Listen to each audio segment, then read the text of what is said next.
vamos a necesitar manejar. Y es que muchas veces estas colecciones de datos que nosotros queremos almacenar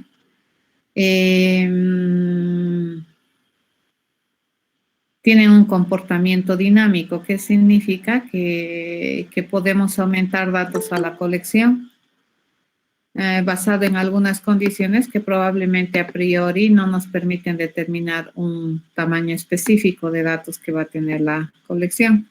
Y lo mismo a la hora de eliminar. Puede que en la colección nosotros vayamos a eliminar algunos datos y requerimos, ¿no?, que nuestra estructura no esté, primero me permite hacerlo, y segundo, que la cantidad de ítems que va a tener la colección, bueno, siga permaneciendo de manera correcta en términos de información. Es decir, si yo tengo una colección de 10 y elimino uno, que luego me diga, ¿no?, que la colección tiene 9. Pero probablemente una de las cualidades más interesantes de esta clase de colecciones es que no vas a estar, la cantidad de datos que tú vas a ir añadiendo a la colección no va a estar probablemente limitada por un tamaño que has podido decidir a priori, ya que puede eso ir cambiando, ¿no? En esta clase de situaciones es interesante mirar un poquito qué otras alternativas tenemos para almacenar colecciones de datos. Y lo que vamos a revisar ahora es un concepto. Vamos a introducir un concepto muy por encima, que es una lista. Y las listas, como nosotros conocemos en el mundo normal, tienen la misión de registrar, ¿no es cierto?, un conjunto de datos que usualmente son del mismo tipo y están organizados de manera lineal, es decir, una lista tiene los datos uno después de otro. Y usualmente en una lista yo puedo ir agregando, ¿cierto?, información. Y me debería permitir, digamos, alargar la lista tanto como sea posible o por la necesidad que tenga, ¿ya? En este caso, cuando nosotros tenemos un arreglito, como hemos visto la anterior semana, estos arreglos, una de las condiciones para poderlos usar era que nosotros tengamos que definir el tamaño, ¿cierto?, del arreglo, que me determinaba la capacidad de contención que iba a tener este arreglito, la cantidad de datos que al mismo tiempo podía contener el arreglo. Esto, en algunos problemas, puede ser una muy buena limitante, porque, como les comentaba hace un momento, puede que a priori no se conozca la cantidad de datos que se requiere en la colección, sino más bien los datos se van a ir llenando bajo algunas otras condiciones de necesidad. Y a la primera que no podemos decidir cuántos datos va a tener la colección de manera específica, digamos, estos arreglitos hechos con corchete, pues tendríamos un problemita al utilizarlos. Es por esa razón que se plantea esta otra estructura que la mayoría de los lenguajes de programación de alto nivel me proveen, ¿ya? ¿Qué de interesante tiene esta estructura de datos? Que me permite insertar datos en la estructura sin preocuparme yo de ponerlos explícitamente, ¿no? Como en el arreglo, por ejemplo. Cuando yo quiero poner un dato en un arreglo, yo tengo que decir el nombre del arreglo y en qué posición exactamente quiero poner el dato. En este caso, al igual que una lista, cuando tú haces una lista de cosas y le añades algo, por defecto, ¿dónde vas poniendo los datos añadidos?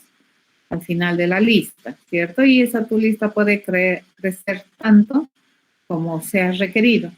Similar a esa estructura o a ese funcionamiento que nosotros manejamos en el ejemplo que les he dado, me va a permitir manejar las colecciones de datos, esta estructurita. Ya me permite entonces insertar datos, me permite eliminar datos, ¿de acuerdo?, de la estructura. Y cuando nosotros eliminamos datos de esta estructura, Aparentemente la estructura también decrece, ¿ya? Si yo tenía 10 datos y elimino uno, ¿con cuántos me voy a quedar? Con 9. Si yo tengo 10 datos e inserto uno, ¿con cuántos me voy a quedar? Con 11. Así, ¿ya? Entonces a eso se llama una cualidad dinámica, crece y decrece por demanda. Por supuesto, la única vez que nosotros queremos representar una colección de datos y o almacenar una colección de datos, es porque en el futuro vamos a quererlas usar. Entonces, tendríamos que tener también posibilidades de acceder a los datos. En los arreglos, fíjense, la operación que te provee todo arreglito hecho a corchete, como lo que hemos fabricado la anterior semana, es básicamente el acceso. Y los corchetes, en este caso, para un arreglo, vienen a ser operadores de acceso, ¿ya?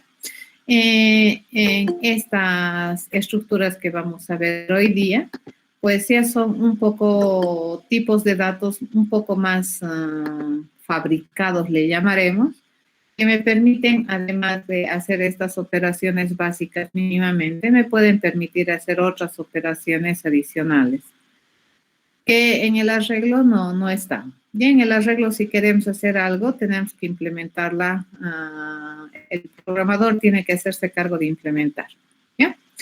Bien, entonces en esta clase de estructuras, probablemente es muy importante conocer el tamaño de la estructura cada vez.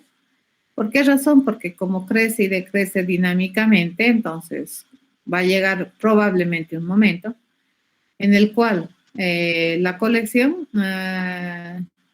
no vamos a saber cuántos datos en la colección existen. Entonces, probablemente es interesante que esta estructura me permita decir cuántos datos efectivamente está almacenando. ¿Ya? En términos del lenguaje de programación, esto ya tendrían que ir a ver, dependiendo del lenguaje de programación que ustedes vayan a usar ahora o en el futuro, tienen que ir a ver qué tipo de estructura de datos te provee ya el lenguaje hecho, ¿ya? Porque el arreglito, fíjense, es un tipo de dato compuesto.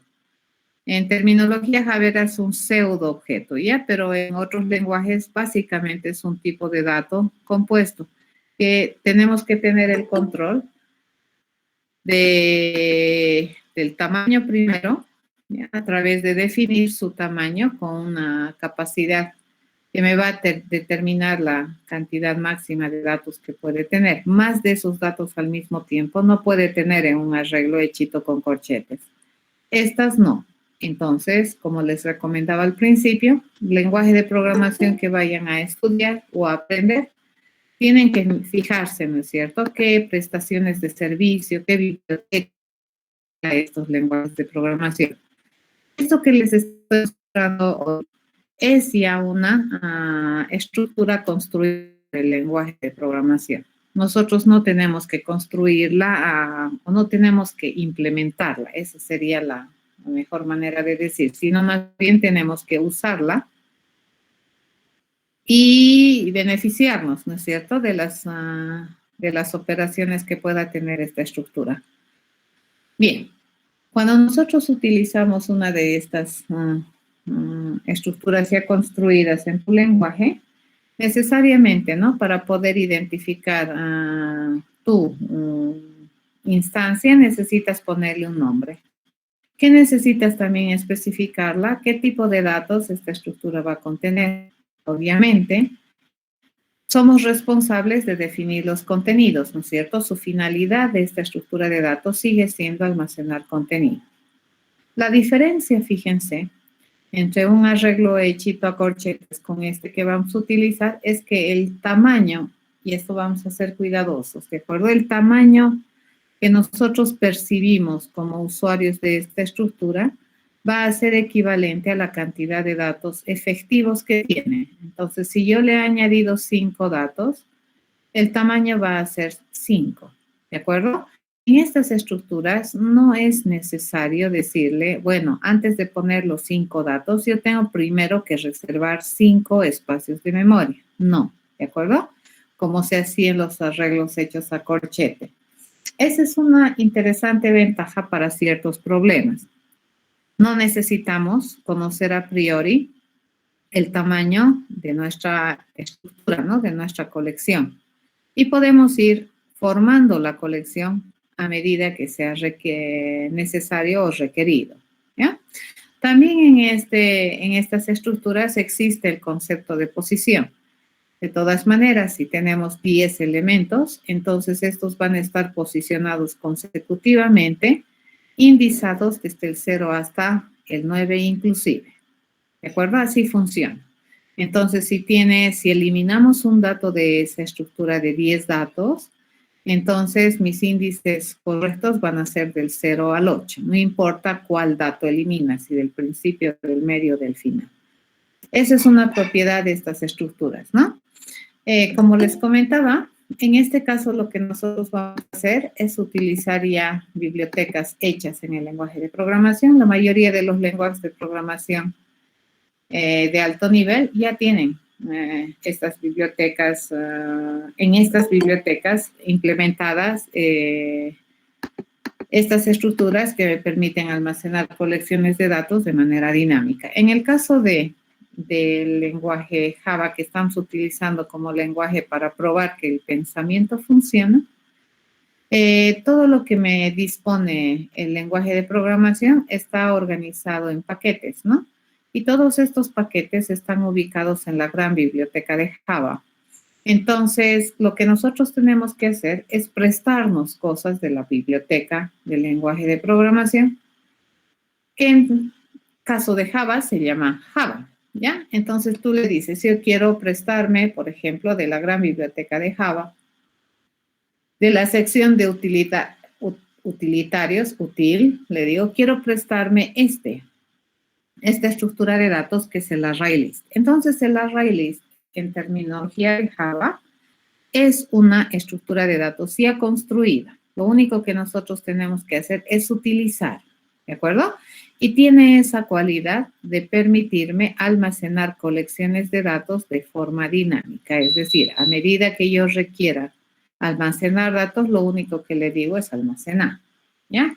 Y me va a ir poniendo los datos sin necesidad de que yo determine una capacidad de contención a priori. Como les comentaba, los lenguajes de programación de alto nivel tienen, ¿no?, estas estructuras de datos que tienen esta forma de almacenar los datos de manera dinámica. En el caso de C++, bueno, habría que ir a averiguar en sus bibliotecas cuál es la estructura, ¿no?, que esté en la STL. Habría que ir a averiguar qué bibliotecas te provee Python y qué estructuras de datos para almacenar colecciones de acuerdo a la facción que hemos visto ahorita te sirven, ¿ya? Bien, en términos de los lenguajes de programación, esto ya es técnico, ¿no es cierto? Para que nosotros podamos utilizar una biblioteca de lenguaje de programación, se utilizan reglas.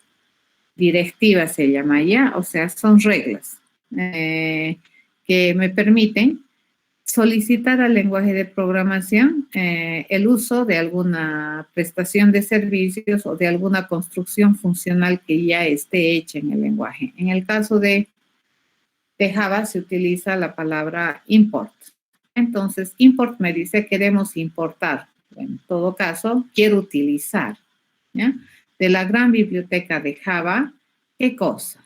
¿De acuerdo? Y estas reglas se utilizan siempre al principio del programa. No son parte de un método, no son parte de un procedimiento para hacer algo, sino más bien son reglas que te indican que este programa o esta clase de objetos va a utilizar algún utilitario o alguna cosa de la biblioteca del lenguaje de programación. En términos de lenguaje C, la palabra que se utiliza es include, ¿de acuerdo? Entonces, dependiendo de los lenguajes, hay que ir a aprender, ¿no?, cuál es la manera de poder utilizar los servicios que tienen los lenguajes de programación organizados en sus bibliotecas, mal llamados librerías, ¿no? Mucha gente les llama librerías, pero en realidad tiene toda la misión de ser una biblioteca. Te va prestando las cosas que ya tiene el lenguaje de programación hechas para los programadores.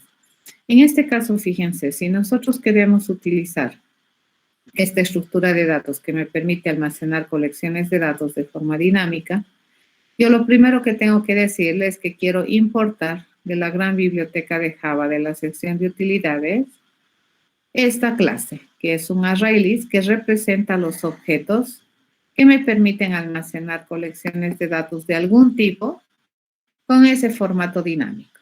¿De acuerdo? Ok. ¿Cómo se utiliza?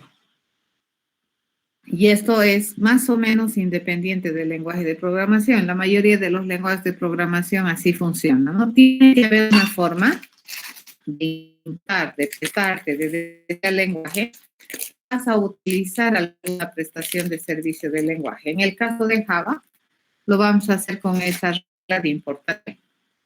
Lo siguiente que tienes que hacer es empezar a usar, ¿no es cierto? Si yo le estoy diciendo en la primera, quiero utilizar el ArrayList de tu biblioteca Java que está ubicada en tu sección de utilitarios, lo siguiente que tendría que hacer es usar, ¿no ves? Si no, ¿para qué me presto?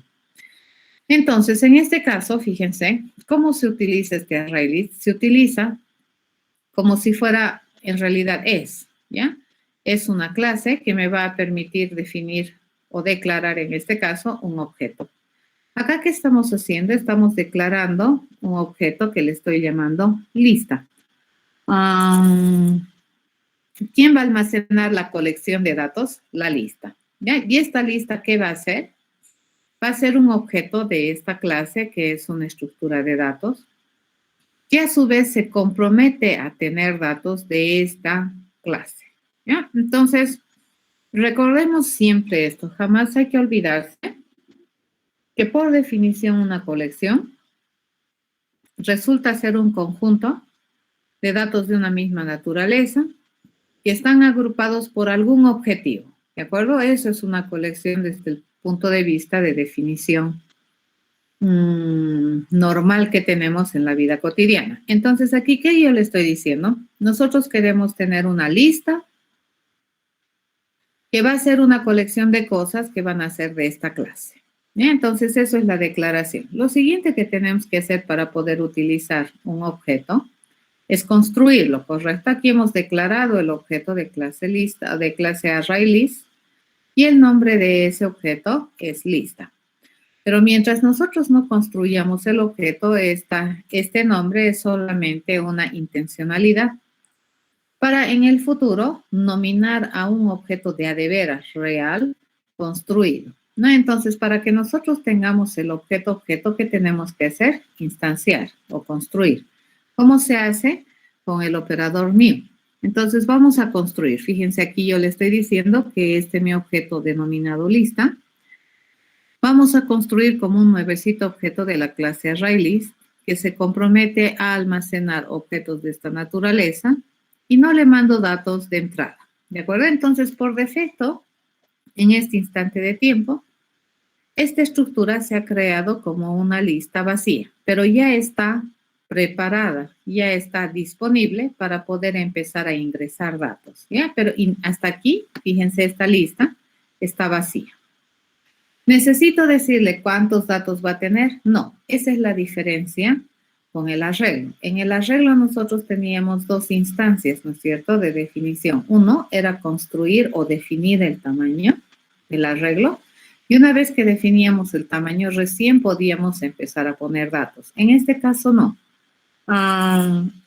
Yo construyo mi colectora, pero por defecto, ¿cómo se va a construir? Vacía. ¿Ya? No necesito ni siquiera predecir la cantidad de datos que va a tener. ¿Cómo es que yo le voy poniendo datos a la estructura? Le voy a ir poniendo a través de mensajería. Fíjense, le voy a mandar mensajes. ¿A quién? A mi objeto de clase lista. Entonces, en la lista yo voy a ir añadiendo datos. Y fíjense, aquí yo no necesito decirle la posición obligatoriamente, a menos que sea absolutamente necesario. En este caso, pues a mí lo que más me interesa es que se almacene la información, ¿no es cierto? Y le vamos a decir, bueno, empezar a añadir datos. ¿Dónde vamos a empezar a añadir datos? En la lista. Y por defecto, ¿dónde los va a ir poniendo estos datos? Al final, al final, al final, al final. Así. ¿De acuerdo? Así va a ir añadiendo. Ok. La única vez que a nosotros nos interesa almacenar una colección de datos es si, solamente si, en el futuro yo voy a querer utilizar estos datos, ¿no es cierto? Y para poder utilizar los datos, lo vamos a hacer también a través de un mensaje, ¿ya? Porque ya no podemos accederlo de manera directa. Esta es una construcción funcional. Entonces, ¿qué me va a dar? Me van a dar funciones, me van a dar operaciones para trabajar con la estructura. Entonces, en la colección yo le voy a pedir, quiero obtener, fíjense, quiero acceder al dato que viene en posición índice, ¿ya? ¿Podemos acceder entonces a los datos por el índice? Se puede, ¿ya? Incluso podríamos acceder a los datos por el dato. Yo puedo decirle, quiero acceder al dato de esta lista, ¿ya? Y se dice get y le mandas aquí el dato. ¿Qué podemos hacer también con los datos de la estructura? Yo puedo eliminar, por ejemplo, puedo decirle de la lista, quiero que eliminen el dato que está en el índice. Y fíjense qué es lo interesante de tener esta estructura de datos. Es que una vez que tú eliminas este dato de este índice, o sea, es como si no existiera ese dato, ¿correcto? Al terminar, la cantidad de datos va a disminuir y toditos van a seguir, me van a dar la sensibilidad de que ya si yo tenía 1, 2, 3, 4 y decido eliminar el 2, entonces mi lista va a quedar 1, 3, 4, sin agujeros en medio. Ya esa es una de las cualidades interesantes de esta estructura, que es un dato diferente a un arreglo, ¿ya? Para saber el tamaño de esta estructura, entonces ya no se utiliza length, ¿de acuerdo? Porque el length era un atributo de nuestros arreglitos hechos a corchete, ¿no es cierto? Y que se definía cuando nosotros definíamos el tamaño, que a su vez determinaba la capacidad maximal de contención. En este caso, fíjense, este size, ¿qué te dice? Te dice el tamaño que está relacionado con la cantidad efectiva que tiene la estructura. Entonces, si nosotros hemos añadido 4 datos, cuando yo le pregunte por el tamaño de esta lista, ¿qué me va a decir? 4. Si luego yo le digo remove uno de ellos, ¿qué me va a decir? 3, así. ¿De acuerdo? A eso se refiere este size. No tiene que ver con capacidades maximales de contención, sino más bien tiene que ver con la cantidad de datos efectivos que almacena la colección. Bueno, ¿qué restricciones tenemos aquí? Las mismas que tenemos en el arreglo, ¿de acuerdo? Y en cualquiera de las variables compuestas que hemos visto, como cadenas, arreglos, matrices y ahorita estas arreglos dinámicos. Y es que sus índices, nosotros tenemos que asegurarnos, ¿no es cierto?, de que el índice realmente sea un valor entero, enumerable y correcto. ¿Eso qué quiere decir?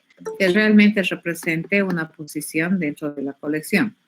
El índice, entonces, siempre va a estar entre el 0 y un valor menor a tamaño, ¿ya? En este caso, fíjense, el tamaño de mi arreglo, de este arreglo lista, es flexible, crece, decrece, crece, decrece. En cambio, la longitud de un arreglo hecho a corchetes, ese no cambia. ¿De acuerdo? Una vez que yo defino que mi arreglo va a tener 10, cada vez que yo le pida la longitud, siempre me va a decir 10, 10, 10, 10. En cambio, acá no. Cuando yo construya esta estructura de datos, si en este instante de tiempo yo le pregunto a la lista su tamaño, size, le digo, ¿qué me va a decir? 0. Después de ponerle este dato, si yo a la lista le pregunto su tamaño, ¿qué me va a decir? 1. ¿De acuerdo? Así funciona. Entonces, este tamaño tendría que ser este. ¿Ya? Es el tamaño de la estructura, que en el caso de estos arreglos dinámicos representa a la cantidad efectiva de datos que contiene la estructura, ¿no? El tamaño real de la colección. Bien, nosotros habíamos visto que dentro de lo que son estructuras de datos bidimensionales hay recorridos, ¿no es cierto? En una estructura de datos bidimensional habíamos visto el martes que podemos recorrerlo de forma estándar por filas, lo podemos recorrer por columnas, lo podemos recorrer por filas y yendo, volviendo. Lo mismo por columnas, en zigzag o en cualquier orden que tú quisieras recorrer los elementos de la matriz. Resulta que en términos de de arreglos, también es verdad que se puede recorrer, solamente que en este caso, como tiene solamente una dimensión, o sea, nosotros lo podemos recorrer, por ejemplo, este es el más estándar, ¿cierto? Si queremos acceder a todos los datos de la estructura, a eso se llama recorrido exhaustivo. ¿Qué estamos haciendo? Estamos recorriendo, por ejemplo, desde la posición 0 hasta la última posición válida de la lista, ¿ya? Y ¿qué estamos haciendo? Estamos obteniendo los datos de la lista. Fíjense la diferencia de usar un arreglo con corchetes y de usar una estructura de datos, es que aquí nosotros estamos utilizando para saber su tamaño esto, ¿cierto? Que vendría a ser el el método que me indica la cantidad efectiva de datos que tiene la estructura. Acá nosotros ya no estamos accediendo con corchete. ¿Cómo estamos accediendo? Estamos accediendo con una operación, ¿ya? Entonces, en un arreglo hecho por corchetes, esto sería arre subíndice, ¿no es cierto? Esto es diferente. En cambio, en estas estructuras dinámicas, nosotros vamos a utilizar operaciones que le pertenecen a estas estructuras, ¿ya? Y esas estructuras, por el momento, nosotros no las hemos construido, las estamos usando, ¿cierto? No las hemos definido, solamente estamos utilizando. Y una vez que nosotros tenemos una instancia particular de esa estructura, podemos empezar a interactuar con la estructura a través de sus métodos, ¿ya? Este es una recorrido exhaustivo. ¿Qué también podemos hacer? Nosotros podemos hacer varias clases de cosas con estas listas, ¿no? Hay otra forma de ingresar a los datos. Por ejemplo, en este caso, estamos ingresando a través del índice, ¿no es cierto? Probablemente porque el índice me es importante, ¿ya? Por esa razón tal vez uso el índice. Pero también en el caso de las estructuras de datos que son implementadas o que son dinámicas, si ustedes se dan cuenta, cuando hemos ido añadiendo los datos, probablemente una de las cosas de las que menos me he tenido que preocupar ha sido del índice donde yo he puesto el dato, ¿cierto? Básicamente, ¿qué le he dicho? Añadí dato, añadí dato, añadí dato y automáticamente me lo ha ido poniendo los datos al final. Y en consecuencia, automáticamente los datos han ido ubicándose en una posición. Entonces, esta forma de acceder por índice, bueno, es interesante si es que yo quisiera realmente saber el índice, pero hay otra forma de acceder que se llama el famoso for each. ¿Ya? Este for each, fíjense, modela esto, ¿no? Te dice, para todo dato que pertenece a la colección, si nosotros tuviéramos que escribir esto en matemáticas, más o menos sería así, ¿no es cierto? Esto se puede escribir así. Para todo dato, fíjense, para todo dato que pertenece a la colección, pucha, esta pizarrita es un desastre esta, no tiene tanta sensibilidad como la otra. Bueno, que pertenece a la colección, entonces voy a hacer. Eso modela el for each, ¿de acuerdo? Este es un nuevo accesador para datos de esta naturaleza. También se puede acceder un arreglo con for each, se puede. ¿Cuál es el riesgo? Le llamaremos en un for each en un arreglo. Es que en el arreglo, por ejemplo, nosotros podemos tener lo siguiente. A ver, nos vamos a ir mejor a la pizarra para que se quede con ustedes lo que vayamos a hacer. Venimos por acá, borramos esta parte, ¿ya? Y vamos a entrar a la pizarrita. Es mejor hacerlo en la pizarra. Así ustedes también la tienen, ¿no? Veamos arreglos. Este es, ¿no? Bien, lo que les iba diciendo. ¿Cuál es la diferencia de manejar un arreglo versus un array list, digamos? Es que en un arreglo, fíjense ustedes cuando tienen un arreglo, para poner datos necesitan, si es que lo ponen por goteo, por ejemplo, en este arreglo de 5 posiciones que se llame A. Supongamos que aquí yo quiero poner figuras, ¿de acuerdo? Yo tengo aquí figuras, ¿de acuerdo? Y ese es A. Y este mi arreglo de figuras, lo primero que he hecho es decirle va a ser esto, de figura, y va a tener 5, ¿correcto? Entonces, para llenar los contenidos, yo lo que tengo que decirle, A sub 0, por ejemplo, ahí le vamos a poner un new cuadrado, por ejemplo. ¿Ya? ¿Y qué es lo que va a suceder? A ver, esto, si me entienden, aquí va a entrar un cuadrado, ¿correcto? En la A sub 2, por ejemplo, yo le puedo poner un new triángulo. ¿Ya? Eso podemos hacer. Y aquí, ¿qué me lo va a poner? Un triángulo. ¿De acuerdo? Pero aquí, ¿qué hay? Nada. Fíjense, aquí no hay figura. Aquí no hay figura. Y aquí no hay figura. ¿De acuerdo? Eso hacemos con un arreglo hecho a corchete. Pero si nosotros hiciéramos esto mismo, fíjense, con un array list, yo le digo, voy a tener un array list que me permita almacenar cosas de clase figura, a la cual le voy a llamar B. ¿De acuerdo? Entonces B, fíjense, va a ser un nuevecito array list, que se compromete a almacenarme objetos de clase figura. E inicialmente, ¿cómo va a empezar?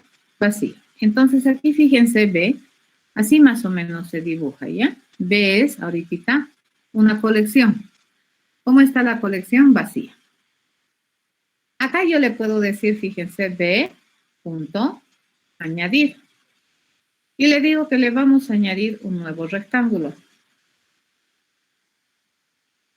¿Ya? Le vamos a añadir un nuevo rectángulo. Entonces, ¿cómo cambiaría B? B cambiaría así, ya no sería esto. ¿Cómo sería? Aquí vamos a tener rectángulo. Y termina. ¿De acuerdo? Luego, cuando yo le digo B, queremos añadir un nuevecito triángulo, ¿ya? En esta forma de añadir, fíjense en esta estructura, de pronto la posición en la que estoy añadiendo, de pronto es importante por el orden en el que estoy poniendo. Pero saber exactamente en qué posición está probablemente no es de mis prioridades acá. Después de esto, ya B no va a ser así, ¿no es cierto? ¿Cómo va a ser B? B va a ser, dice acá tenemos un rectángulo y acá tenemos un triángulo. Fíjense, ¿cuántos datos tiene B? 2. Aquí, ¿cuál es el tamaño de A? 5. ¿Ya? De los 5, ¿cuántos datos están, entre comillas, definidos? 1 y 2. ¿Cuántos están no definidos? 3. A ver, esto del for each, ¿ya? Que teníamos aquí, el for each, me permite ingresar y recorrer todos los datos de manera exhaustiva de una colectora. Entonces, vean, si yo aquí le digo, por ejemplo, for each, ¿de acuerdo? Le voy a decir, para toda figura, fíjense, para toda figura F, que pertenece a mi colección A, entonces yo le puedo decir, ¿no ve? A F le puedo pedirse mostrar, ¿correcto? Esto es bastante riesgoso, fíjense. ¿Por qué razón? Porque ¿cómo va a funcionar este for each? Este for each va a decir para todo F que pertenece a, para toda figura F que pertenece a. Entonces, ¿dónde va a empezar a leer aquí? Ok, F que pertenece a. Entonces, F la primera vez, ¿qué cosa va a hacer? Un cuadrado. Entonces, cuando yo le pido mostrar un cuadrado, la primera vez va a mostrar. Y luego vuelve aquí, ¿no ve? Para todo F, me dice. Entonces, next, me dice, ¿no es cierto? El siguiente. F ahora va a ser esto, ya no va a ser esto. ¿Correcto? Pero en esta segunda ocasión, fíjense, en el arreglo yo voy a ir barriendo todas las celdas que tiene el arreglo. Fíjense, la siguiente celda de mi arreglo, por la forma en que he llenado aquí, no he llenado un objeto. Entonces, cuando a este que no existe, no hay el objeto figura, yo le pido mostrar, aquí me va a sacar un error en tiempo de ejecución. ¿De acuerdo? Y esto es completamente permitido en un arreglo. Y puedo tener incluso razones por almacenar así en el arreglo. Eso va a depender de lo que yo quiera hacer, ¿de acuerdo? De lo que yo quiera resolver. Lo que estoy tratando de mostrarles es que el manejo del for each, cuando estamos haciendo un arreglo con corchetito, tiene que ser de mucho cuidado, porque fíjense, va a barrer toditos los datos, ¿no? Y si yo con este dato quiero pedirle que haga alguna cosa, este no es dato, ¿correcto? No existe. Entonces yo no puedo pedirle mostrarse a un objeto que no existe. Entonces eso me va a salir un error en tiempo de ejecución. ¿Este es un mal arreglo? Es la pregunta. ¿Esto está mal? Es la pregunta. Y la respuesta es no. ¿De acuerdo? No está mal. Porque por alguna razón hemos llenado así. Pero ¿qué estamos teniendo riesgo? Van a tener cuidado. Aquí tengo un riesgo, ¿cierto? Y es que no es verdad que todas las celdas que tiene el arreglo necesariamente ya están bien definidas. Entonces, acá, ¿qué tendríamos que hacer? Tendríamos que aumentarle una condición para que esto no me genere errores. Le tendría que decir, mientras f sea diferente de null, ¿cierto? Entonces, que haga esto, ¿ya? Pero si f es null, entonces me voy a pasar, ¿de acuerdo? Este for each, fíjense, recorre de manera exhaustiva toda la estructura. No le interesa el índice, lo que al for each le interesa es acceder a los datos de la colección. En este caso, cuando nosotros hacemos un for each, no vamos a correr ese riesgo, ¿ya? Si le decimos, por ejemplo, quiero recorrer todas las figuras F, ¿ya? F figura, todas las Fs que son de clase figura, que están en la colección B, ¿correcto? Y con esta figura F yo quiero mostrar. Ahora fíjense, acá la diferencia es realmente abismal, porque ¿dónde se va a parar primero? Se va a parar aquí, ¿correcto? F que va a ser un cuadrado. ¿Puedo mostrar? Pues. Próxima figura, me dice SAS, se va a parar aquí.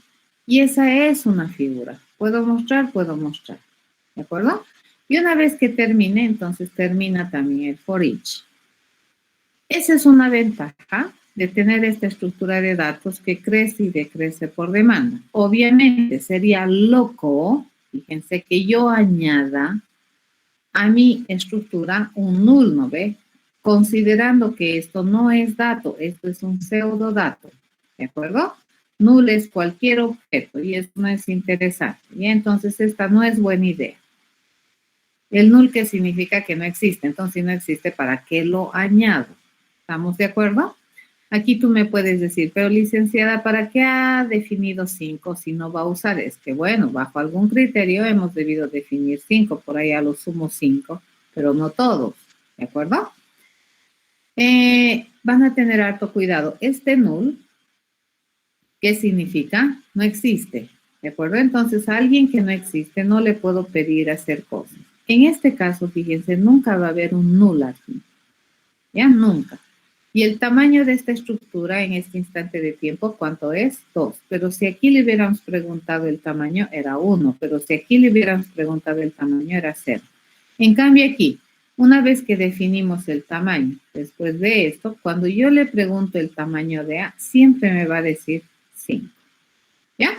Entonces, estas dos formas de almacenar colecciones de información son sumamente útiles conocer, porque dependiendo del problema que yo quiero modelar, entonces a veces me conviene esta y a veces me conviene esta. Eso depende, ¿no ve? Del problema a resolver.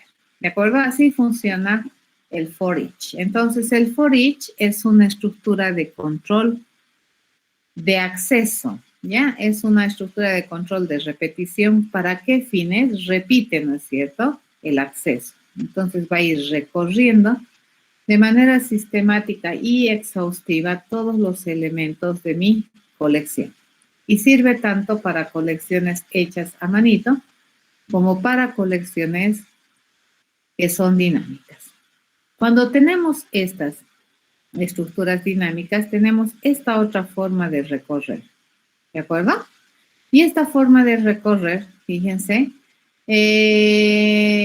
empieza a recorrer de izquierda a derecha de manera exhaustiva. Aquí no podemos retroceder, no podemos ir a saltarnos dos, así no, ¿de acuerdo? O si te quieres saltar dos, tendrías que hacer has next, next, has next, next, así, ¿ya? Entonces, es otra forma de recorrer una estructura de datos, que son estas dinámicas, ¿no? Entonces, a nuestra lista le podemos pedir un iterador, que es un objeto especializado para ingresar a los datos de manera exhaustiva también. ¿Ya? ¿Dónde va a empezar? En el primero. Entonces, yo le pregunto, ¿tienes datos en la estructura A? Si tiene datos en la estructura A, entonces yo puedo acceder al dato. Y bueno, sigues teniendo datos en la estructura, si tiene datos, accedo. ¿Ya? Entonces, ¿qué me permite decir si todavía hay datos para leer en la estructura? Y me permite leer un dato en la estructura. ¿Ya? Tres maneras de poder recorrer estas estructuras de datos, ¿ya? Con un for normal por índice, con un for each o con un iterador. Si ustedes leen el libro que tenemos de referencia, capítulos 3, 4, todo esto también está explicado ahí, ¿ya? Pero básicamente, ¿qué me permite hacer? Recorrer los elementos de la colección. Y los tres recorren de manera exhaustiva. ¿Cuándo usamos ¿Cuándo usamos o cuándo usamos esto? Eso va a depender del problema, ¿ya? Mucho depende del problema que queramos hacer. Por ejemplo, si yo quiero solamente acceder a los datos que están en posiciones pares, probablemente me va a convenir acceder así. Y mis índices los voy a ir moviendo de dos en dos, ¿ya? Pero si yo quiero hacer un barrido exhaustivo de los datos de la lista, a mí me interesan más los datos que sus posiciones, entonces probablemente es interesante ¿ya? Pero si me interesan los datos y sus posiciones, probablemente es interesante, ¿ya? Y también es un exhaustivo, ¿correcto? Esto tiene que ver con eficiencia, que por el momento no vamos a revisar en IntralaProgra, es solamente tener un poco de fe en su docente, que soy yo, y decir que así puede también recorrer una estructura. Cuando estén en elementos van a entender un poquito mejor la existencia de estos individuos. ¿De acuerdo? Ok. En cambio, a ver, no es en cambio, ¿no?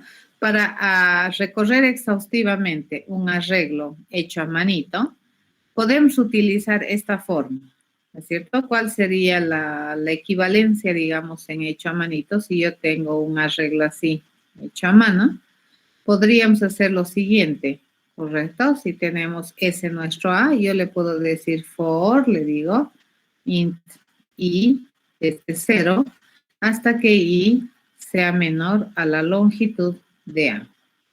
¿Correcto? En este caso, ¿cómo vamos a acceder? Por posiciones.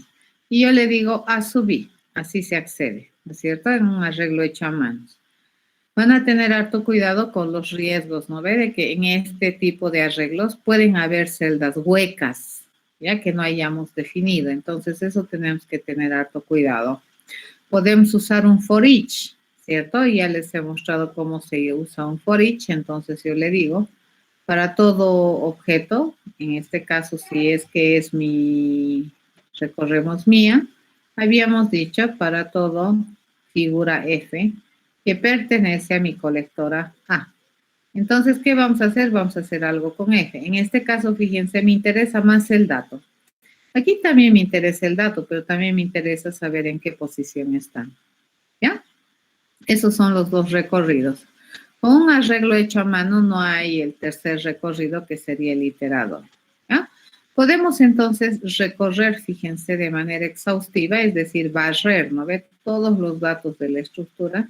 Y usualmente se barre desde la posición 0, de izquierda a derecha, ¿no es cierto? La última posición válida, ¿qué cosa es? Es el tamaño -1, eso jamás olvidar, ¿de acuerdo? Esto debe controlar el programador. Bueno, ¿qué se puede hacer? Se puede recorrer, no tan exhaustivamente, pero en línea, por ejemplo, así, está saltando, saltando, saltando, se puede recorrer, ¿de acuerdo? Pero puedo hacer una pasada total. Y eso básicamente se podría modelar así, ¿no es cierto? En ambos casos. Yo le digo, si quiero recorrer así, de K en K, posiciones, entonces básicamente es ir de I hasta 0 hasta que I sea menor al tamaño de la longitud de la lista que estamos revisando, de la colectora, tamaño dependiendo, ¿ves? Si es que es un arreglo con corchetes, el tamaño será arreglo.len, pero si es que es un arreglo dinámico, será arreglo.size. ¿Bien? Y aquí le digo I igual a I más K, ¿cierto? Y aquí le digo, no sé, arreglo I, y esto va a acceder de K en K. Para este caso, fíjense, no es interesante un for each. ¿Ya? En este caso es importante hacer con índices, porque estamos recorriendo así. Podemos recorrer hasta cierta parte. Vamos a ver en las transparencias, tenemos esa parte que son los recorridos no exhaustivos. Bueno, no los tengo. Ya los recorridos no exhaustivos que vendrían a ser, por ejemplo, yo quiero recorrer la estructura desde aquí, digamos, N elementos, pero quiero recorrer hasta que se cumpla alguna condición. ¿Ya? Entonces eso es recorrer, recorrer, recorrer hasta que se cumpla alguna condición. Si tenemos esta clase de recorridos, entonces probablemente ¿cuál estructura va a utilizar para recorrer? Un while. ¿De acuerdo? Ok, a ver, en la transparencia o en la, me dice programar los números primos menores a n. Este es un problema sumamente interesante, les cuento, que es digno de ser aprendido, ¿ya? Cuando nosotros hablamos de números primos, en términos matemáticos, este es un problema bastante complejo de tratar. ¿Por qué? Porque para demostrar que un número es primo, y es complicado, ¿cierto? De demostrar. El chiste es que a nosotros, por ejemplo, en colegio, cuando nos han enseñado números primos, las complejidades para definir si un número era primo eran pues sencillas, porque los números que nos daban para validar eran relativamente chicos, ¿cierto? Nunca hemos manejado números grandes, ni siquiera para dividir, multiplicar, nunca, ¿de acuerdo? En colegio entonces nunca te van a dar un número de 20 cifras, ¿no ves? Para que tú le verifiques si es que es primo, no, es difícil. Ni siquiera para ver si es divisible entre 3. A lo sumo te dan así un número de 4 cifras y tienes que determinar si es divisible entre 3. Eso haces en colegio. Pero una de las cosas que tienes facilidades, digamos, de hacer en computación es que puedes agarrar ya volúmenes grandes y hacer el proceso de manera repetitiva. De hecho, demostrar que un número es primo es es una tarea compleja. Ya, si te dan un número, por ejemplo, de 10 cifras, y que a sola mirada tú no sabes decidir si es que es primo o no, entonces es una tarea compleja. ¿De acuerdo? Ahora, si te piden, por ejemplo, queremos saber cuáles son los números primos, fíjense, a ver, me van a responder ya, ¿cuáles son los primos menores a 20? 2, 3, 5, 7. 2, 3, 5, 7. 11, 13, 17, 19. 17 y 19. A ver, fíjense, aquí cuántos números primos hay, 3, 6, 8. Entonces habían sido 8. ¿De acuerdo? Por ejemplo, para encontrar los números primos menores a 20, dice que son 8. Antes de haber analizado, yo ya sé cuántos primos menores a 20 hay. Bueno, si supiéramos el problema de antemano, ya sabemos que son 8 y podríamos, este resultado, fíjense que es una colección, no es un primo, son varios. Yo podría ponerle un arreglo de tamaño 8 exactamente. ¿Ve? Pero la idea sería, bueno, dado que tengo 20, ¿cómo puedo deducir que son 8 primos sin calcular, no ve? Porque si calculo ya está, ya conseguí la respuesta. Si la idea es saber cuáles son los números primos, encima, cuáles son. Eso probablemente tiene que ver también con la cantidad, no me tengo que olvidar de ninguno. Y si nosotros hacemos el procesamiento y decimos que son estos, entonces puedo deducir de aquí que son 8. ¿No ve? Pero dado que tengo 20, de manera directa, sin haber hecho este procesamiento, es bien difícil deducir este 8. ¿Entienden? A ver, les voy a dar un otro ejercicio. Por ejemplo, si yo quisiera saber cuáles son los primos menores a 100, ¿Cuántos son? Primero, ¿cuántos creen que son? Si en 20 hay 8, ¿cuántos habrá en 100? Menores iguales a 100. 40 tal vez. 40, sí. Si tú dices 8 multiplicado 20 multiplicado por 5 es 100. 8 multiplicado por 5 es 40. Entonces, probablemente, fíjense, están infiriendo. Fíjense, su cerebro se está moviendo, ¿no ve? Por una inferencia directa. Y estás diciendo que son 40. Pues no sabemos. Ya, habría que ver si son 40. A ver, hay una forma sistemática de conseguir los números menores a un número, números primos menores iguales a un número, ¿ya? Y esta es la forma. A ver, vamos a hacer con mucho cuidado. Este es uno de los procedimientos más eficientes que les cuento que les enseñan en escuela, ¿de acuerdo? Esto les enseñan en escuela. Entonces vamos a hacer esto. Fíjense, esta es una, 2, le vamos a poner 3, 5, 6, 7, 8, 8, aquí mi mano está muy chueca, 8, 9 y 10. Y así vamos a hacer. ¿De acuerdo? Acá, ¿qué le vamos a decir? Que tenemos 1, 2, 3, 4, 5, 6, 7, 8, 9 y 10. ¿De acuerdo? Entonces acá fíjense, yo puedo tener lo siguiente. Nosotros tenemos aquí una matriz de 10 por 10. ¿Y eso cuántos valores me permite tener? Me permite tener 5, 6, 7, 8, 9 y 10. ¿Cierto? Aquí 10. A ver, le vamos a enumerar así. Fíjense, eso es 10. Este sería 1, 2, 3, 4, 5, 6, 7, 8, 9 y 0 le vamos a poner 10. Esto sería 0, 1, 0, 10. Esto sería 11, 12, 13, 14 y aquí sería el 20. ¿Cierto? Entonces esto sería 0, 1, digamos, 1, 1, 0, 10. Esto sería 1 más 1, 0, 20. ¿Ya? O mejor, no tendremos flojera, escribiremos. Quería evitarme la fatiga, pero vamos a escribir. Ya tenemos, por ejemplo, esta matriz donde nosotros vamos a almacenar todos los números de 100. Según su compañero, dice que se prevé, por inferencia, digamos, lógica y directa, que si para 20 hemos obtenido 8, bueno, el 100 es 5 veces más grande que el 20, entonces deberíamos tener 5 veces más en estimación de números primos.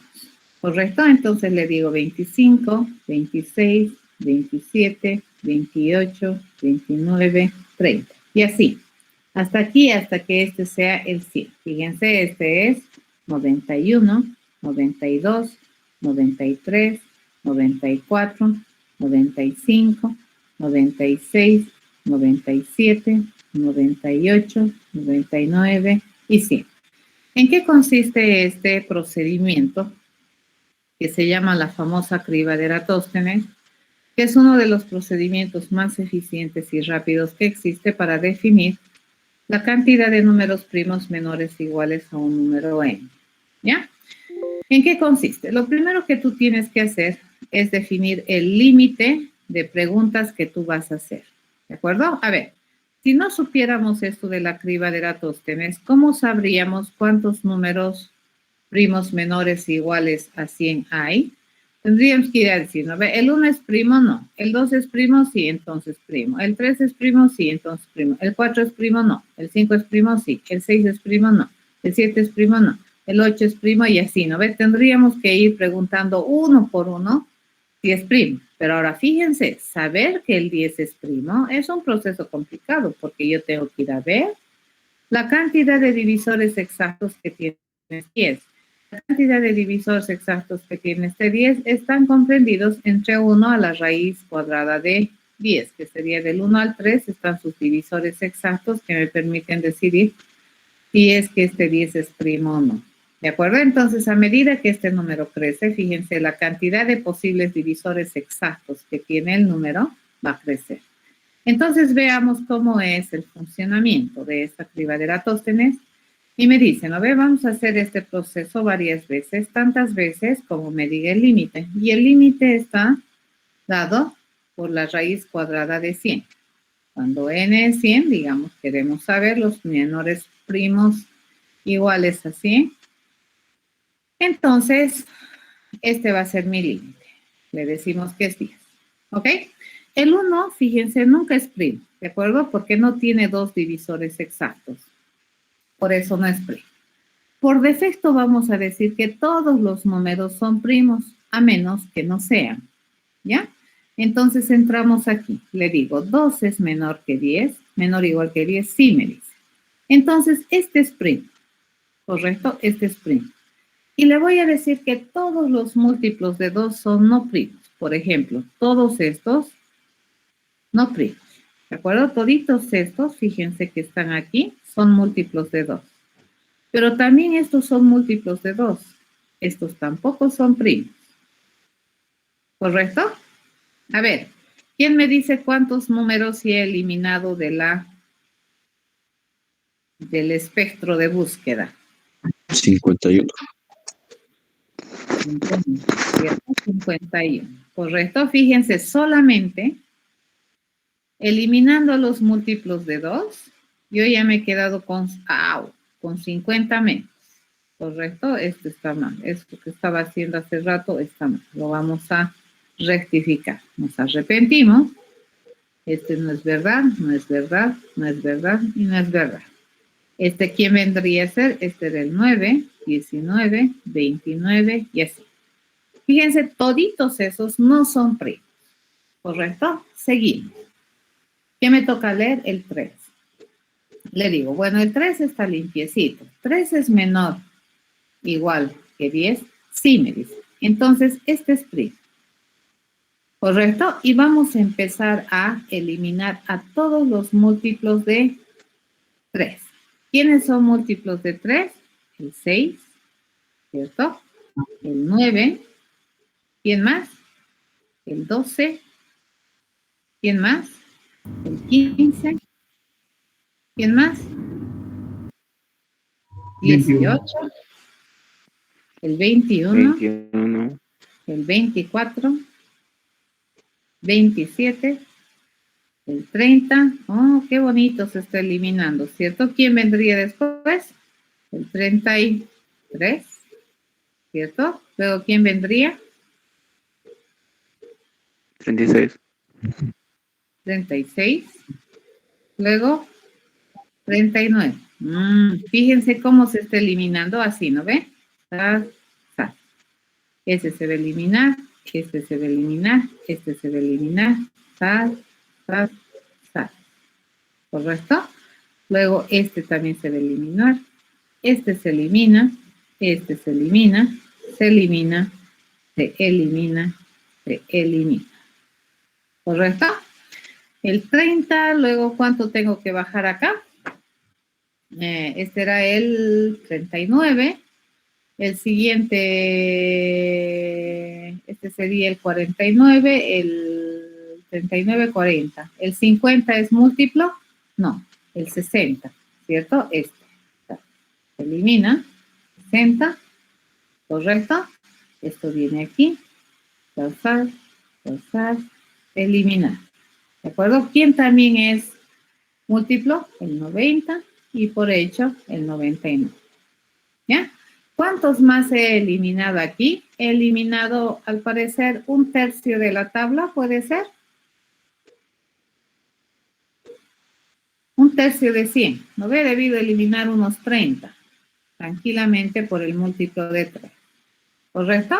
Entonces, esos que están tachados no son primos. Continuamos, dice, ¿no? Nos fijamos. El 4 está tachado, sí, entonces lo ignoramos. Este no es primo. El 5, le digo. ¿Está tachado? No. ¿Es menor o igual que 10? Sí. Entonces tachamos todos sus múltiplos. Fíjense, todos los múltiplos de 5 son estos. ¿Cierto? Toditos esos son múltiplos de 5. ¿Correcto? Y estos también. Múltiplo, múltiplo, múltiplo, múltiplo, múltiplo, múltiplo, múltiplo y múltiplo. ¿Correcto? Continuamos. Le digo 6. ¿Es menor o igual que 10? Sí, pero está tachado, me paso. 7. ¿Es menor o igual que 10? Sí. Entonces 7 resulta que también es un número primo. ¿Correcto? Y tengo que tachar todos sus múltiplos. Entonces el 14. ¿Quién más viene aquí? El 21. ¿Cierto? ¿Quién más? El 28. 28. ¿Cierto? Luego, ¿quién viene? 35. 35. ¿El qué? 35. Múltiplo de 7, 35, ¿no? Sí, tienes razón, 35. Luego, 42. 42. 49. Luego, 56. 56. ¿Cierto? Sí. 63. 56. 70. 63. 70. 77. 77. 84. 84. 84. 91. 91. 98. Y 98. ¿Correcto? Ok. Seguimos. 8 está tachado. 9 está tachado. Sí, a ver, pero 8 es menor o igual que 10. Sí, pero está tachado, no pasa nada. 9 es menor o igual que 10. Sí, pero está tachado, no pasa nada. 10 es menor o igual que 10. Sí, pero está tachado, no pasa nada. 11 es menor o igual que 10. No, listo, hemos terminado. ¿De acuerdo? ¿Cuáles habían sido los números primos? A ver, contemos. ¿Cuántos había habido? Este es 1, 2, 3, 4, 5, 6, 7, 8. ¿Cierto? 9, 10, 11, 12, 13, 14, 15, 16, 17, 18, 19, 20, 21, 22, 23, 24 y 25. ¿Cierto? Había habido, fíjense, 25 números menores primos iguales a 100. Entonces, esta regla de inferencia que tenemos no es correcta, ¿ya?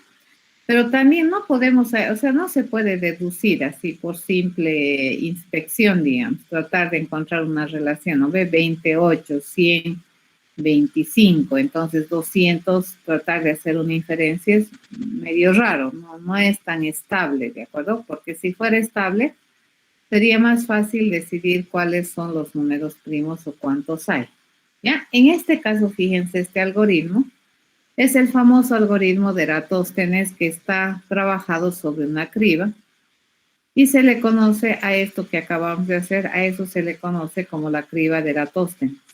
Ya que me presenta uno de los algoritmos Eratóstenes. Ya, me presenta uno de los algoritmos más eficientes de Eratóstenes, ¿no? Para resolver el problema de los primos menores iguales a n. ¿Correcto? Ok, en este caso, fíjense, ¿qué te piden? Te piden los números primos, ¿ya? Y este es un buen ejemplo en el cual nosotros no sabemos exactamente, dado que tenemos esta entrada. Te dan esta entrada y no podemos predecir la cantidad de primos que vamos a tener como resultado. No se puede, ¿correcto? Entonces eso, la única vez que se consigue es calcular, ¿ya? En este caso, entonces, fíjense, para implementar el algoritmo de la criba de Eratóstenes, podemos utilizar dos cosas. La matriz así como tal probablemente no me interesa mucho. Esto yo lo podría planear como un arreglo unidimensional también. Incluso es mucho más fácil, porque aquí en la matriz, fíjense, cómo hemos empezado a encontrar los múltiplos de un número. Hemos ido así para el 3, ¿cierto? Así para el 2, así para el 5. Pero para el 7 ya ha sido más disperso la forma que ha accedido al arreglo. Pero si nosotros tuviéramos un arreglo unidimensional, fíjense, si yo tuviera un arreglo, suponga, ¿ya? Que este es un arreglo de 100 posiciones, ¿ya? 100 posiciones. Es decir, nosotros tenemos aquí el 1, el 2, el 3, el 4, el 5, el 6, el 7, el 8, así. ¿No es cierto?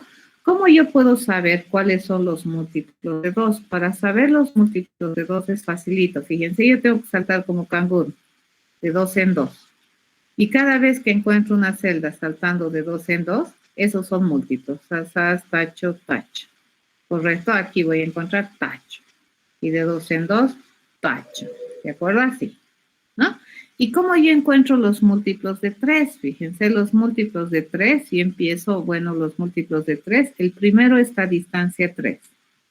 ¿El otro a qué distancia está? Distancia 3. ¿El otro a qué distancia está? Está a distancia 3, y así sucesivamente. ¿Ya? Entonces, en mi arreglo unidimensional, fíjense, esto del tachado de los números es mucho más sencillo que en la matriz. Que si bien es cierto, la criba de Eratóstenes está descrita así, como una criba, ¿no? Como una matriz, pues para implementaciones y fines de implementación es mucho mejor manejar así. ¿Ya? Ahora, otra cosa, fíjense. Cuando nosotros implementamos así, esta sería la posición 0, esta sería la 1, esta sería la 2, la 3, ¿no ve? Entonces, en la posición 3 está el 4, en la posición 2 está el 3. Para eso, fíjense, yo prefiero tener un arreglo. Si me dices, ¿no ve? De 100, entonces yo prefiero construirme un arreglo de 101 celdas. De tal manera que tengamos las celdas 0, 1, 2. ¿Hasta qué celda? Hasta la celda 100 inclusive. Entonces, fíjense, el índice con el valor de la celda debería coincidir. Este representa al 0, este al 1, este al 2 y así sucesivamente. ¿Correcto? A mí, ¿qué me interesa? Fíjense, en la criba de Eratóstenes, ¿qué es lo que nosotros hacemos? Lo que nosotros hacemos es tachar. Entonces, yo le digo, estos números que están tachados son no primos. Y los que no están tachados son primos. Dice, eso quiere decir que en mi arreglo no necesito tener, fíjense, valores numéricos. Aquí yo puedo tener booleans, ¿no es cierto? Entonces, yo le digo, no están tachados. Por defecto yo le voy a decir que ninguno de estos, o al revés, fíjense, le puedo decir, bueno, por defecto, no están tachados, ¿de acuerdo? Que signifique si están o no están tachados. Ninguno está tachado. Al principio, ¿cuáles son los primeros que voy a tachar? ¿Quién no es primo bajo ningún contexto? El 0. ¿Quién no es primo bajo ningún contexto? El 1. Entonces, a partir de aquí voy a hacer mi criba de Eratóstenes. ¿Entienden? Entonces, eso hacemos. Entonces, una primera ronda va a ser construir la criba. Para la criba, fíjense, me conviene por conveniencia de cómo está planteado el problema, me conviene utilizar un arreglo unidimensional. ¿Ya? Entonces, unidimensional hecho a mano, es decir, con corchetes. ¿Por qué? Porque a mí me interesa la posición, ¿cierto? Cada posición representa un dato. Ok, para recoger, fíjense, para recoger los primos, los números primos, como yo no sé cuántos números primos hay, ¿cierto? No sé. Entonces, ¿qué me conviene utilizar a mí? Me conviene utilizar un arreglo lista, o lo que se llama un array list, un arreglo con toda la fisonomía de lista. ¿Ya? Entonces, una vez que hagamos este proceso, yo voy a ir a ver, ¿no es cierto? ¿Eres falso? Si es falso, entonces quiere decir que no está tachado. Entonces es primo. Si es falso, es primo. Si es falso, es primo. Pero si no es falso, no es primo. Por ejemplo, ¿quién no es primo aquí? Este vendría a ser no primo, ¿correcto? Este debería estar en true. Esta celda también debería estar en true, ¿correcto? Esto quiere decir que está tachado. ¿Esto qué quiere decir? Que no está tachado. Para darte mi resultado, ¿qué te voy a dar? Yo te voy a dar una colección con exactamente la cantidad de números primos que son menores o iguales a n. Bien, procederemos a trabajar en este problema. ¿De acuerdo? Esta es la famosa criba de Eratóstenes.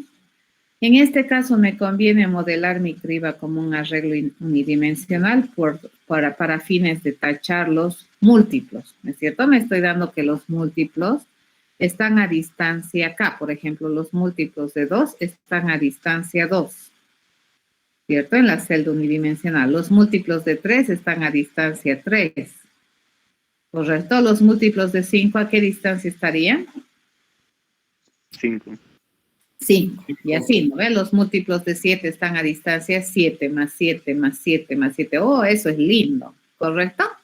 Entonces, básicamente aquí, para tachar, fíjense, esto de tachar los números en la criba, por ejemplo, yo quiero tachar los múltiplos de 2, entonces, ¿dónde voy a empezar? Voy a empezar en 4, ¿no ven? No me conviene tachar el 2, porque si tacho el 2, eso quiere decir que el 2 no es primo. Entonces, ¿dónde voy a caminar? 2 más ¿cuánto le digo?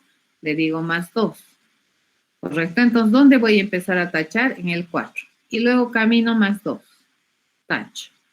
6, tacho. Más 2, ¿correcto? 8, tacho. Así se hace. Si yo quisiera tachar los múltiplos de 7, por ejemplo, ¿desde dónde voy a empezar a tachar? Desde más 7. Fíjense, el primero nunca tacho, ¿no? Desde más 7, que este sería el 14. ¿Correcto? Entonces este tacho. ¿Y qué le digo? Más 7. ¿Correcto? El próximo valor sería 21, tacho. Más 7 le digo. ¿Quién sería? El 28, tacho. Es mucho más fácil en este arreglo unidimensional encontrar los múltiplos, ¿entendido? Que en la matriz, ¿ya? Claro que visualmente aquí en la matriz el algoritmo se entiende bien bonito, pero para poder hacer implementación me conviene un arreglo unidimensional. Manos a la obra. Vamos a hacer entonces un algoritmo que me permita hacer la famosa criba de Eratóstenes. ¿De acuerdo? Lo vamos a hacer en una sola clase, algo sencillo y rápido. Y espero que me sigan. Vamos a hacer, este es el programa número 3. Nos venimos por acá, eso lo bajamos. Bajamos esto, bajamos eso. Y nos venimos por acá. Nosotros, ¿qué queremos tener? Dice, queremos calcular los números primos menores a n. Y para eso, ¿qué vamos a utilizar? El algoritmo de la criba de Eratóstenes. ¿Qué necesitamos entonces? Fíjense, nosotros necesitamos tener una criba. Y esa criba, básicamente, ¿qué va a hacer? Va a ser una criba que me va a almacenar booleanos. ¿Ve? Esto que les he explicado acá. ¿Qué vamos a almacenar en la criba? Vamos a almacenar booleanos. ¿Correcto? Esa va a ser la criba. ¿Ya? ¿Qué necesito? Cuando tú quieras, por ejemplo, encontrar, cuando tú me dices, ¿no ve? Quiero encontrar los primos menores, ¿ya? ¿A quién? A este valor n. Entonces, ¿qué yo te debería devolver? Fíjense, yo te debería devolver una colección. ¿Ya? Te voy a devolver una colección. Pero en este caso, como yo no sé de qué tamaño es la colección, aquí voy a agarrar una colección dinámica. En cambio, aquí voy a agarrar una colección estática, ¿ya? Es la diferencia. ¿Y este qué me va a devolver? Me va a devolver una colección que a su vez contiene objetos de clase integer, ¿ya?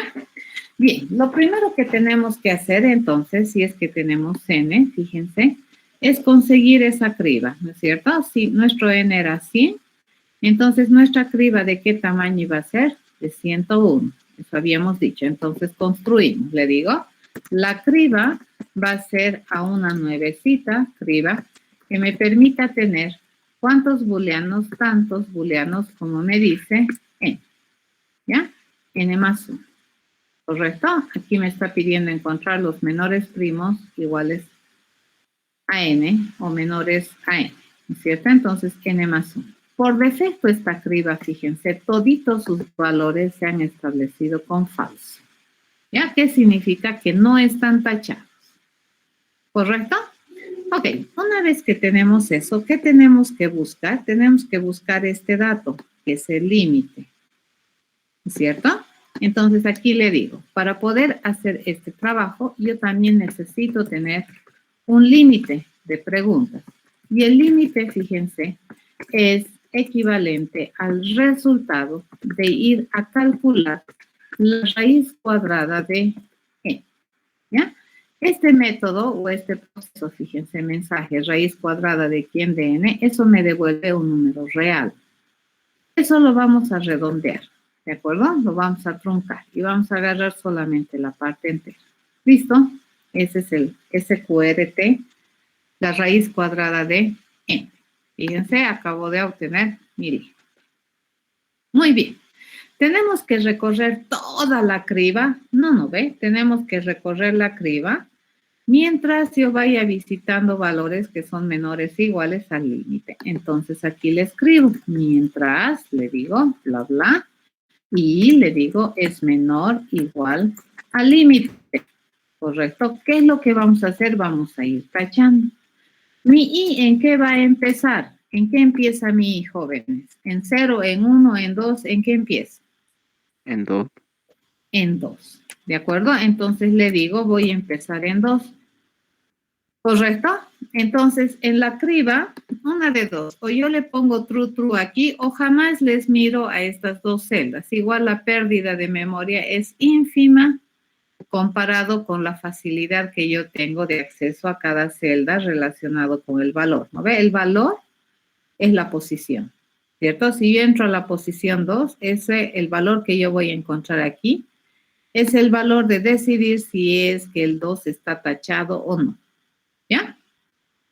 Ok, entonces aquí le preguntamos, si i es menor o igual al límite, entonces preguntamos, ¿cierto? Le voy a preguntar, ¿será que la criba, ¿de acuerdo? Sub i es true, me dice. ¿Será que la criba está en true? Entonces, ¿qué hacemos? Nos pasamos, ¿no ven? No tenemos que hacer nada. Cuando teníamos un número tachado, nos pasábamos y seguíamos al resto. ¿Correcto? Eso hacíamos. Entonces, si me dice que sí, ¿qué es lo que vamos a hacer? Iremos al siguiente número en cuestión. Pero si me dice que no, fíjense, quiere decir que el número no estaba tachado, por ejemplo, el 2. ¿Ya? La criba sub i es falso. Si me dice que es falso, entonces no está tachado. ¿Sí?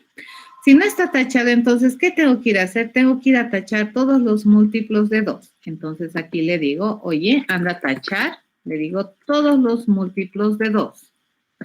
¿Los múltiplos de quién quiero tachar? Los múltiplos de 2.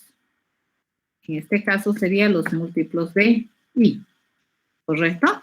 Y a partir de dónde está el primer múltiplo de i, si digamos yo quiero tachar el múltiplo de 2, aquí está, ¿no ves? Si yo quiero tachar el múltiplo de 2, ¿dónde está el primer múltiplo de 2? 2 más 2. 2 más 2.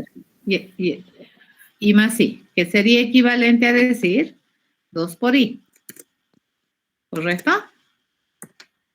¿Sí? Entonces vamos a ir a tachar, dice, los múltiplos de i. ¿A partir de dónde? A partir del 2 por i. ¿De acuerdo? Y eso vamos a ir a tachar desde el 2 por i Vamos a ir a tachar todos los múltiplos de I. Entonces vamos a ir caminando de I en I. Eso vamos a hacer esto. Eso va a ser eso. Al terminar, fíjense, hemos terminado de tachar, ¿no es cierto? ¿Qué le decimos? Le decimos I más más. ¿Listo? Nos preparemos a ir al siguiente y continuamos. Hasta que algún día mi I llegue a ser mayor al límite. Algún día, tarde o temprano. ¿Correcto? Ok. Una vez que hemos hecho esto, fíjense, hemos tachado la criba. ¿Qué es lo siguiente que hemos hecho? Recoger, ¿no ve? Todo aquel número que estaba no tachado, lo recogemos en mi lista y ese vendrían a ser mis números primos. ¿Estamos de acuerdo? Entonces aquí le vamos a decir, vamos a ir a recoger. Lo voy a hacer acá, en el mismo, y vamos a recorrer, en este caso tenemos que recorrer toditos porque no sabemos dónde está. Por lo tanto, podemos recoger con un for así. Ya le digo, vamos a recoger desde que I sea 0. ¿Ya? Empezamos en I0 hasta que I sea menor. ¿A quién?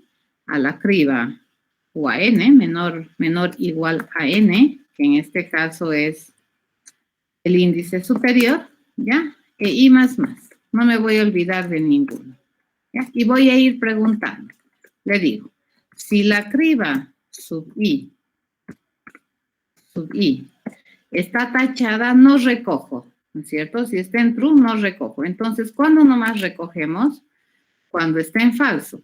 Si está en falso, fíjense, entonces en mi lista de primos, los primos, vamos a añadir, ¿a quién? Al I. Dices, ¿y qué es primos? No hay problema, le digo. Primos es mi promesa de respuesta. Y mi promesa de respuesta, ¿qué es? Es una colectora que compromete a tener cosas de clase entera. ¿Ya? Son números enteros. Ok, lo siguiente que tenemos que hacer, jamás, ¿no es cierto? Podemos charlar con un si no existe. ¿Ya? Entonces le voy a decir, vamos a construir una nuevecita colectora que se compromete a tener objetos de clase integer vacía. Luego, ¿qué hacemos? Vamos a ir a hacer ¿no ve? Mi procedimiento. ¿Qué necesitamos? Aquí necesitamos I. La criba, fíjense, es un atributo de esto. Entonces, procesamos la criba, recogemos la criba y al terminar, ¿qué tenemos? Que nuestro problema está, o nuestra equidad está en primas. ¿De acuerdo? ¿Qué necesitamos hacer aquí? Necesitamos hacer este proceso. Entonces, ¿qué me están pidiendo? Dice, me están pidiendo tachar, ¿correcto? Y eso no espera un resultado, sino más bien espera un cambio de estado. ¿Qué queremos tachar? Todos los múltiplos de ese valor, ¿cierto? ¿Y desde dónde vamos a tachar? Vamos a tachar desde ese valor. Entonces, exhaustivamente hasta que no podamos, ¿de acuerdo? Vamos a recorrer nuestra criba desde la posición desde, nunca desde 0, van a tener cuidado porque si no van a ser barbaridades, ¿cierto? Hasta que I sea menor a la criba punto length. ¿Sí? Hasta el último índice posible de la criba y vamos a ir incrementando, fíjense, de múltiplo en múltiplo, vamos a ir saltando como conejos. Si yo quiero, por ejemplo, tachar todos los múltiplos de 2, voy a ir saltando de 2 celdas en 2 celdas, empezando en desde. ¿Correcto? Y luego voy a ir saltando de 2 en 2, de 2 en 2, así. Y rápido voy a hacer. Y sin preguntarle nada, a la criba subí, le vamos a poner true. Acabamos de tachar. ¿Correcto? ¿Listo? Tacharísima la criba. Eso es tachar. ¿Tiene razón? Se está quejando. ¿Qué es array list? Sí, tiene razón. Para poder utilizar este array list, yo necesito pedirle al lenguaje que me preste de su gran biblioteca esta clase, que es el array list, ¿ya? Esta estructura de datos que se encuentra en la sección de utilitarios en la gran biblioteca de Java. Compilamos y ya está sin errores de sintaxis. Nos venimos por acá Y vamos a hacer uno chiquito, vamos a hacer, ¿de acuerdo? Vamos a construirnos una criba. Vamos a inspeccionarlo. Fíjense. Mi criba está en no existe. ¿Ve? Yo le pido, a ver, quiero saber cuáles son los menores a 20. ¿De acuerdo? Cuando tengamos esto, me va a devolver un array list. Nos los vamos a obtener acá. Ya ese es un objeto. Y fíjense cómo se ha llenado mi criba. Mi criba se ha llenado con un arreglo de 21 celdas. ¿No ve? El 0 está en falso porque no hemos hecho nada, pero nunca miramos 0, 1. ¿Correcto? ¿Desde dónde recogemos? Ah, esa parte está, creo, mal. ¿Correcto? Mi criba va a resultar mal. Fíjense, en mi array list me dice 10. ¿Qué ha pasado? Me está diciendo que el 0 es primo. El 1 es primo. Oh, por Dios, el 2 es primo. ¿Dónde está mi error? 3 es primo. 5 es primo. Correcto. 7 es primo. A ver, vamos a venir aquí, le vamos a hacer una mostración. Ya le vamos a decir sistema out, print line. Y vamos a mostrar el array list. El array list 1.to3. ¿De acuerdo? Array list 1. Lo traigo, ahora sí. Array list 1. Aquí me falta una I, ¿no? Por eso era. Array list 1. Esos son los números primos. Dice aguas. Hemos hecho aguas. ¿Dónde está mi error? 0 y 1. Exacto. Hemos recogido mal, ¿verdad? Fíjense desde dónde hemos recogido. Hemos recogido desde 0, mal, muy mal. ¿Desde dónde hay que recoger? Desde 2. ¿Cierto? Ese es mi error. Listo. Volvemos. Volvemos a hacer. Creamos la criba. Vamos a chequear. Van a fijarse viendo esto. De no haber criba, cuando yo le digo quiero saber cuáles son los primos menores iguales a 20, eso me devuelve una colección, ¿cierto? Voy a traérmela de nuevo acá. Array list 1. Lo vamos a mostrar. Y ahora sí, son 8, ¿no? Y le decimos, mi criba, ¿cuánto es? Mi criba, fíjense, tiene 21. Van a fijarse cómo va a cambiar. Este ya no va a ser mi criba. Entonces le digo, quiero ver cuáles son los números primos menores a 100. Eso me devuelve otra colección de números. Ahora nos fijamos la criba. Es una criba de 101. ¿Correcto? Nos los traemos aquí, este array list 2. ¿Ya? Vamos a ver el array list 2 y veamos, deberían ser 25, ¿no? Creo. No, estos son 8 hasta ahí. 8, 9, 10, 11, 12, 13, 14, 15, 16, 17, 18, 19, 20, 21, 22, 23, 24, 25. Bien, hemos calculado bien la criba aquí, ¿no ven? No nos hemos equivocado, 25 hemos recogido. Entonces, si para 20 es 8, para 100 es 25, a ver, averiguaremos cuánto es para 200, ¿ya? Y aquí ya no nos va a dar flojera, ¿no ve? Porque ya lo tenemos programado. A ver, veamos, para 200. Eso me genera esa lista que está en array list. Me lo voy a traer a mi array list 3 por acá. Lo vamos a mostrar, ¿sí? Mi array list 3 y veamos, es eso, ¿no? Creo que duplico un poquito.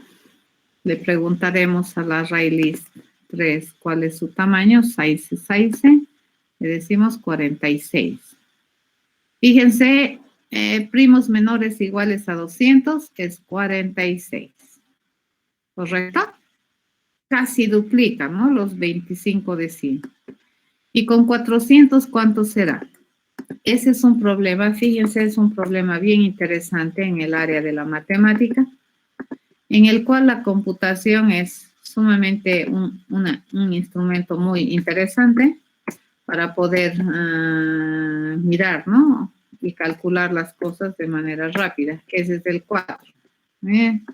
Chequearemos, a ver, ¿Cuál es el tamaño? Dice, para 400 hay 78. Fíjense, creo que está yendo en una tasa de 20, más o menos así, ¿no? Va creciendo. ¿Correcto?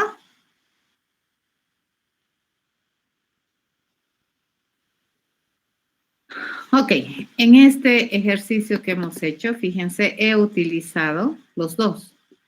He utilizado una dinámica y he utilizado una estática con tamaño predefinido, con tamaño sin definir, pero que va creciendo de acuerdo a lo que yo necesito. Si necesito, crece. En cambio aquí, yo he decidido, fíjense, el tamaño, ¿no ve? La criba es de tamaño específico, va a depender de n. ¿Ya? ¿Alguna pregunta? El toString ya viene definido. En los objetos hechos por Java, sí. ¿Ya?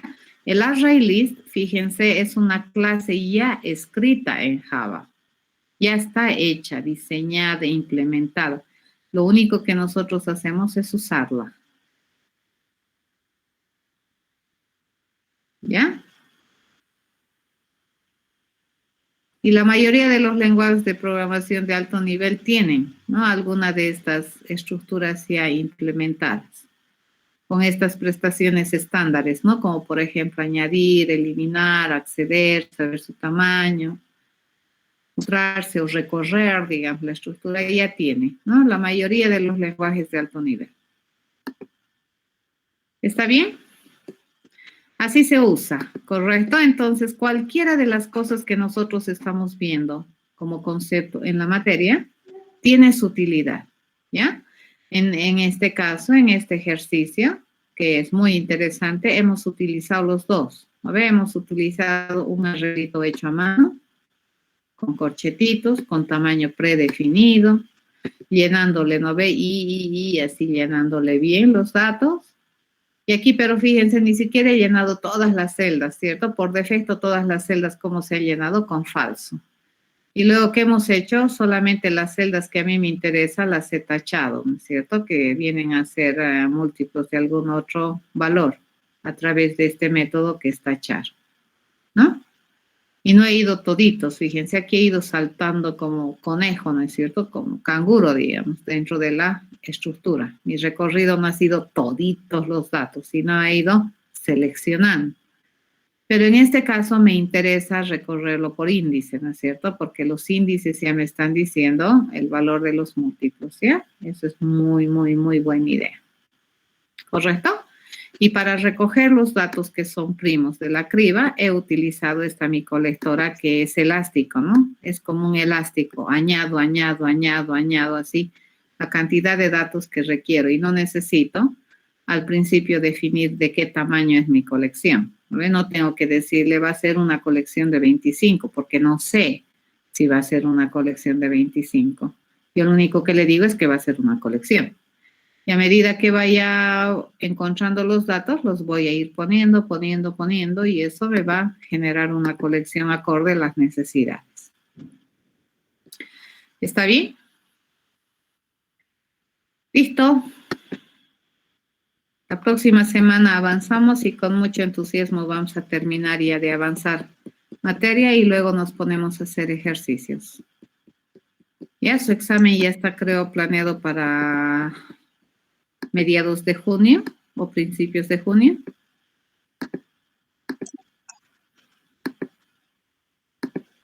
Mediados creo que es, ¿no? Mediados. Sí, por mediados. Sí. Ya. Entonces vamos a estar llegando ya a terminar la materia. La próxima semana vamos a terminar de avanzar y luego lo siguiente que hacemos es ejercicios. ¿De acuerdo? Listo, nos vemos la próxima semana. Hasta luego, Inge, gracias. Hasta luego, Inge. Hasta luego, Inge. Hasta luego, Inge. Chao, chao. Hasta luego, Inge. Luego, Gracias. Inge.